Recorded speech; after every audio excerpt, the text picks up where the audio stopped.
Hi, I'm Katie Ottleman, Director of Content and Communications with the Rochester Downtown Alliance, here to bring you another feature in our Community Spotlight series. They highlight a different person or group making an impact, collaborating with their neighbors, and innovating as Rochester responds to COVID-19.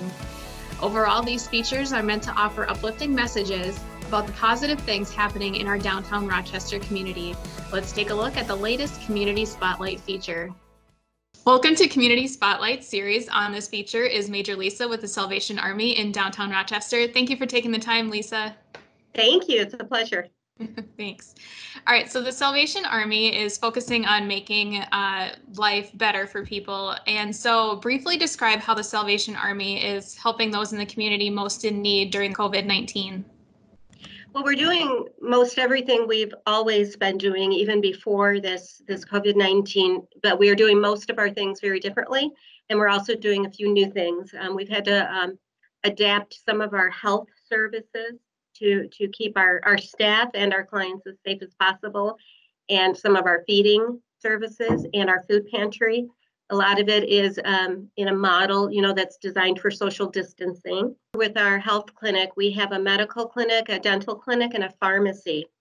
And the medical clinic was really proving to be too risky to keep on accepting new patients, because obviously people come to us who are very ill and who are in very high risk categories to begin with. But we're still consulting with our existing patients over the phone, and we're making sure. We have a lot of people who come, for instance, to a diabetic clinic, and they rely on us for their insulin. So we're still providing refills for all of our medications. We're actually giving them 2 months at a time, just less than the amount of time people have to come through. So that's still going. Our pharmacy and our medical clinic are operating that way. Our dental clinic, so this is unusual because it's still operating, because it's an emergency clinic only. And we were in consultation with many of our dentists who work there, as well as some doctors. And if someone has a tooth that must be extracted and we close, they have to go to the emergency room, which is something we're trying to avoid right now.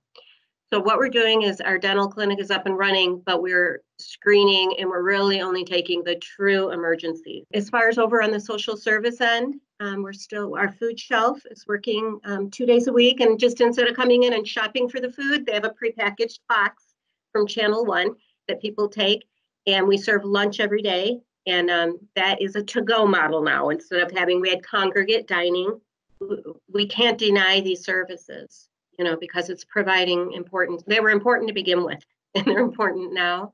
So we're just trying to make it as safe as possible. Amid everything that's going on, what drives you to persevere? I'll be honest with you. This has been very stressful and hard on our staff. You will know when the governor's order came into effect for these 2 weeks, the shelter at home, for all of us here, that didn't apply to us because we're an essential service. And so we know that we still come in and we still do what we do, because if this went away, there would be another even larger disaster coming. We all work here because we're part of the mission of the Salvation Army and the passion to serve. What is one positive thought that you'd like to leave with everyone?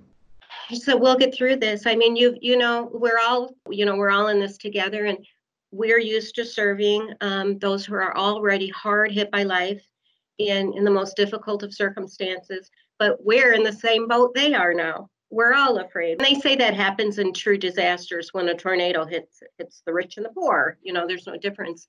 And so just knowing that we too feel some of the uncertainty and the fear. And I think of our clients that live through this or live like this every day of their life is kind of sobering for us. But just look at what the community's doing. The teddy bears and windows in certain neighborhoods. We're doing what we can to come together, and we're going to come out the other side of this. It's a very good outlook. And I think, like you said, of being able to see how other people may live on a daily basis, I think increases your ability to empathize with them for sure. Oh, absolutely. Thank you, Major Lisa. One final question. How can people learn more about the programs and services that the Salvation Army is offering?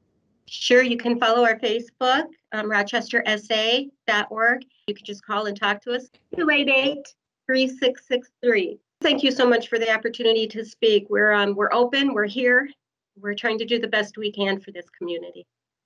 All right, perfect. Well, thank you for everything that you're doing, and thank you for the time. I appreciate it. Thank you.